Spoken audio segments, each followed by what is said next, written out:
Hey, thanks for being here. Let's do some pod crashing. Episode number 215 is with Jenny Kaplan from the podcast Womanica. I'm great. How are you? Absolutely fantastic. So listeners don't get confused. What is the correct pronunciation of the name of the podcast? It is pronounced Womanica. Womanica. I like that. Now, where'd that come from?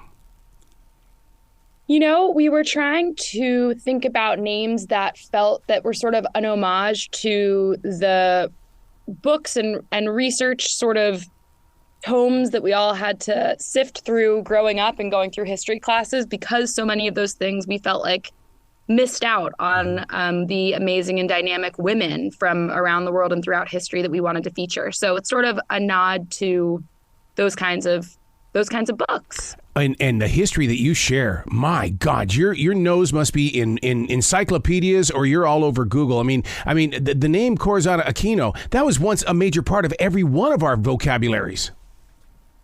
Thank you. Yeah, I have to say I give full credit on the research front to my sister, who's my co-creator of the show, Liz Kaplan. She's the research genius behind the show and behind coming up with the different women, and we work together on themes, and now we have a whole team behind us. But she is really the research brain here. What was it? Was it a cup of tea, coffee, where you're sitting down, somewhere and going, hey, I have this idea. I would like to do a podcast that's finally going to put attention on the history of women. I wish I could tell you that I remember a discrete moment, but I think it was just, I had started Wonder Media Network, the company that I'm the co-founder of. And we were putting podcasts out there, and our mission is to amplify underrepresented voices and the stories of women and others. And it was through conversations with my sister. I can't really remember the exact moment, but we felt so strongly that there were so many women who were just missing from our classes growing up. And we are both big history fans. And it felt like, wow, there's so many people who we want to highlight who just have done amazing things. Good things, bad things, innovative things that we wanted to talk about.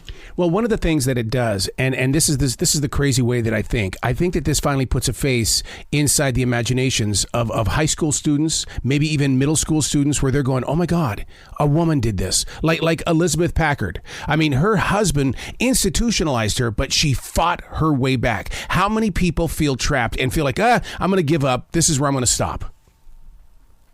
Totally. And that's part of what we wanted to do here. We certainly have episodes that are the stories of women who we have heard of, but I think that we wanted to show the breadth of things that people can do and show the greatest possible sort of variety of futures or of past, so that people can imagine different kinds of futures, so that girls in schools can say, you know what? My path isn't limited to the things I see in front of me. It's not limited to the jobs I see that my parents have or their friends have or whatever.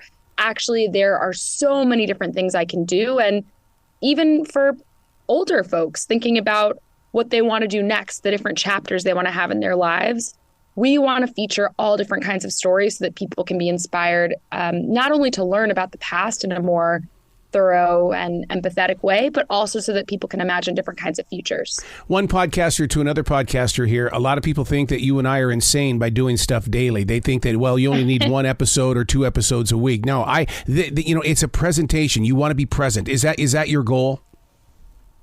We want to be present, and also we really, at WMN, we make lots of weekly shows, but with this show, the concept was, how can we create something that really fits into people's day-to-day? And so we decided we're going to make a 5-ish minute daily show. That way we can feature more women. And also we're building something that's habit forming, so that there is a constant presence in our listeners' lives with the stories that we want to spread. I love that you concentrate on 5 minutes. And the reason why, and this is the radio guy coming out in me, is that I think podcasts should be like songs on the radio. We only have 20 minutes to get to a certain location. That's the way towns are designed nowadays. So to put a couple of episodes inside my smartphone and listen to it while I'm driving there is the perfect opportunity to learn a lot about what you're doing. Totally. It is amazing how much can fit into 5 minutes. It's actually, when you get down to it, it can be a lot of time. we've talked a lot about, are there other ways of, creating spin-off shows that are less frequent and longer where we dive deeper into women's stories? But it's amazing how much you can fit in a pretty short amount of time. How are people reacting in the way that it seems like any time that anybody wants to bring up a chunk of history, they go, no, no, no, not here, not here. I mean, you're bringing history forward in ways that, because history class was always so selective. We could only, like when I was in Montana, of course, we had to learn about Lewis and Clark. They went through Montana. But did we really?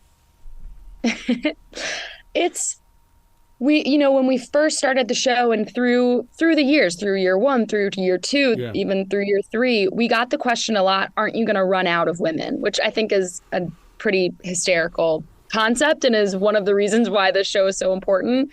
There are so many different people to feature. And I think that because we have daily episodes, it actually allows us to not worry so much about, who we're featuring every day, because there are so many opportunities to feature different kinds of voices. And we've really focused on every month, there's a different theme. So the month of March, the theme was movers and shakers, Yes, which is quite fun. The month of April is going to be mischief makers, which is I'm so excited for that month. And we try to take a really broad look at what can that theme mean? What kinds of different people can fit into that make it a really fun month, that make it not particularly repetitive, so that we're giving people a lot of different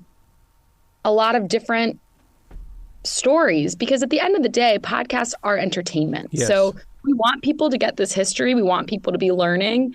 But I'm under no illusion that this isn't an entertainment kind of thing. Like, people want to enjoy what they're listening to, and they have to pick our show over lots of other things they could be listening to. Yeah, I dare a podcast listener to drive in the car without one being played in the background. They can't, because it becomes a part of their lives, and especially one like what you've got here. And what my favorite part that you put focus on was Rebels, and I'm just getting into tastemakers and learning about Abby Fisher. It's a part of my lifestyle, and if it's not there, and I'm waiting for a new episode, it's like but you feed us every day.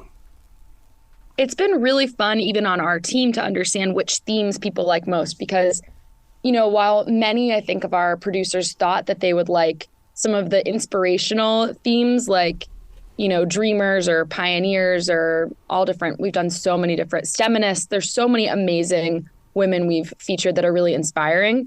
Actually, a lot of our team loves villainesses. And, we did a whole month on spies, which was just fascinating. And some of the mischief makers, women who are really complicated, because so often women in history are portrayed as either wholly good or wholly bad. And we really try to break that in our show and show how complicated and interesting these stories are beyond just sort of a flippant good or bad qualification. I just recently learned about Charlotte Bass. I had no clue. And I feel so bad that I totally missed out on the first African-American woman to run for the president of the United States. What was it like to do the research for something like this? Because there's a lot of people that are like me. I didn't know. I find myself with so many episodes, including that one, just having the same reaction as you, thinking like, how did I miss this person? This is such an important first, and it's just shocking to me that it's not something I learned about before. She's not a person who's in our, day-to-day sort of vernacular when we're referring to people in the past. And that happens to me with basically every episode where I see a name, maybe occasionally it rings a bell, but I'm not really sure what it is. And then I dive deeper into the scripts, into the research, and just think like, wow, this is incredible. I can't wait to share what I'm learning with other people. And again, it's thanks to our incredible team of people really diving into the research that I'm able to do so many episodes and get the information out there in a way that is easy for the listener to get. You talked about building the team and the journey to create that team. So often those teams that bring these podcasts forward do not get recognition, because it's like, it's what I do. But no, it's more than that, because you have words on a page become the story, become what needs to be edited, becomes what needs to be promoted. How was it that you formulated, the substance of this team? This show really grew alongside our company, Wonder Media Network, and it It has evolved significantly. It started off where it was really just my sister, myself, my co-founder Shira, and our director of audio.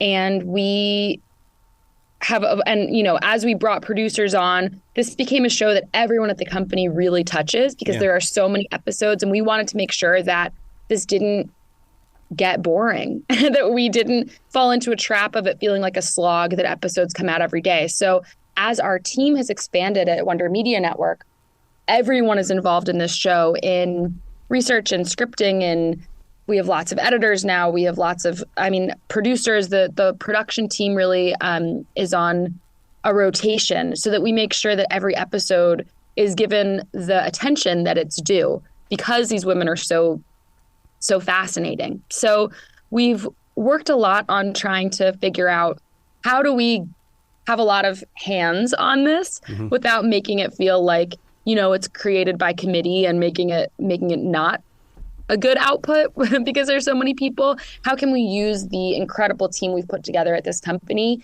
to make sure that the show stays fresh, the show stays interesting, the show stays exciting, and story forward? Because again, this is a podcast. People are choosing to listen to it. This isn't like a homework assignment. So how do we make sure that the episodes are something that people really want to listen to every day? Yeah, and it's not all about 2023. The people that are going to be listening to this podcast are going to be around in 2029 and 2045. So when you say story forward, that's inspiring to me because you get it. You understand that the future listener may not be here, but they're coming. Totally. It's also one of the things that I found really exciting is that people aren't just listening to the new episode that dropped today. Right. They're really going to the backlog and thinking like, what am I interested in listening today? What do I want to learn about? When people discover the show, they discover that we've been doing this now for years. And so there are so many different episodes to check out, people to learn about. It's really amazing to see what's happening in our backlog. And it makes me excited to keep telling new stories because I totally agree with you. We have listeners now who love what we're doing, and we're going to have listeners in the future who find this as a resource and get excited about it then. How do you cross-pollinate your programming? Because with you building this foundation that opens up the eyes of multiple layers of podcasting, I would utilize that situation by promote. We do promote across our shows a lot. So our mission at Wonder Media Network is to amplify underrepresented voices. And so a lot of our shows are have a similar audience, not necessarily the same audience, but there are certainly shows where people listen to one and they might be interested in another. So we do a lot of cross-pollination, a lot of at least sharing about our shows on our other shows to make sure that people know what's going on. Because again, we want to make sure that people understand that these options are out there so that when they're deciding what they want to listen to next, they know about our other shows and know that we're producing more content that we think that will serve them. I love the way that you break it all up because, so often when it comes to podcasting, and I love all podcasters because it's a great way to communicate, but they will stuff everything into the same bag. It's like, okay, I do rock star interviews, I do book authors, and it's all on one podcast. Don't you think it needs to be broken up like that to create your own personal network like you've done?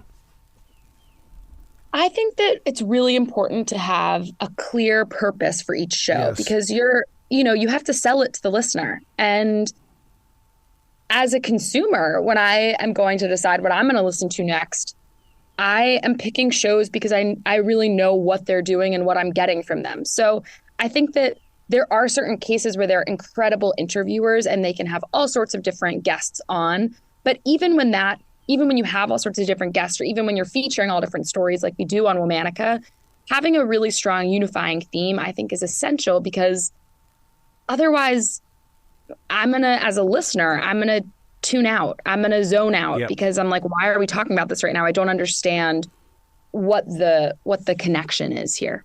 You know what that tells me? That tells me that you have to listen to your shows while driving in the car or sitting at an office because how would you know what the listener is going through if you don't listen to it? Right.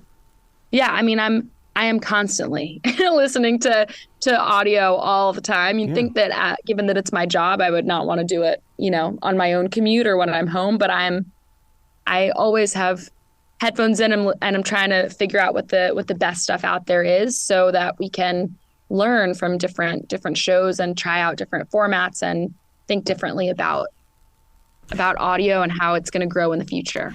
I love the mantra, women who broke the rules that were meant to be broken. Because when you've got someone like Gertrude Benham, this is an inspiration for women who believe in getting out and exploring, because she was a traveler, a mountaineering person. I mean, she just loved to be out there in the wild.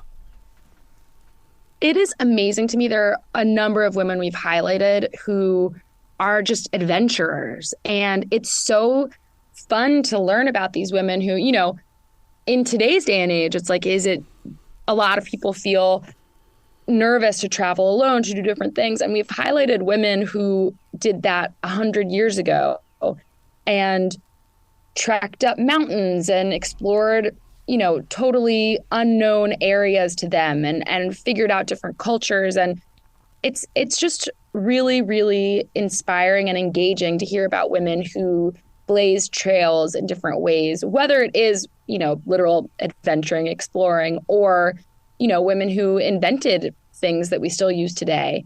It's amazing to understand that that's possible.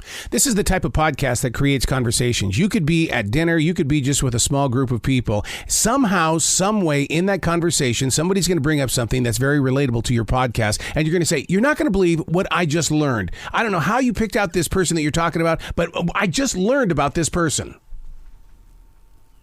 Totally. I found myself, I've been at a lot of dinner parties, cocktail parties where I find myself talking about the women we covered that week, or talking about, you know, we did a month where we've done many months where we've covered different women who were all doing different things, you know, around the same world events, like World War II, for example.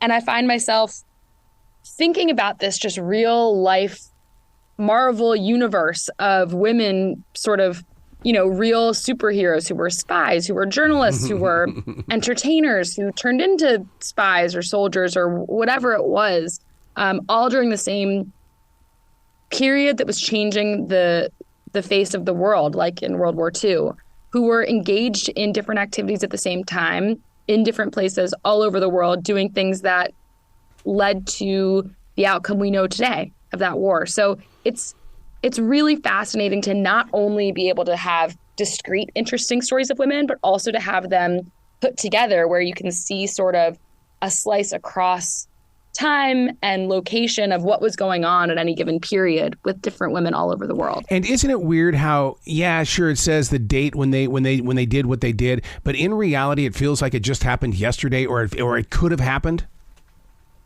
It really does, especially, I mean, we've featured some ancient women and it's, you know, obviously it's harder to know the specifics of women from that far back because records are not as good, and often, particularly for women, they were not preserved very well. But the same problems, like lots of different, you know, sometimes we find details that are sort of gossipy, which I always find fun. And it is amazing to hear how, you know, it's clear to see progress, but also the issues that people were dealing with still seem quite relevant today when it comes to fighting for better circumstances for themselves and for the people around them and their communities. Wow, Jenny, you've got to come back to this show anytime in the future. The door is always going to be open for you. Thank you so much. It was such a pleasure to chat with you. Well, you be brilliant today, okay? You too.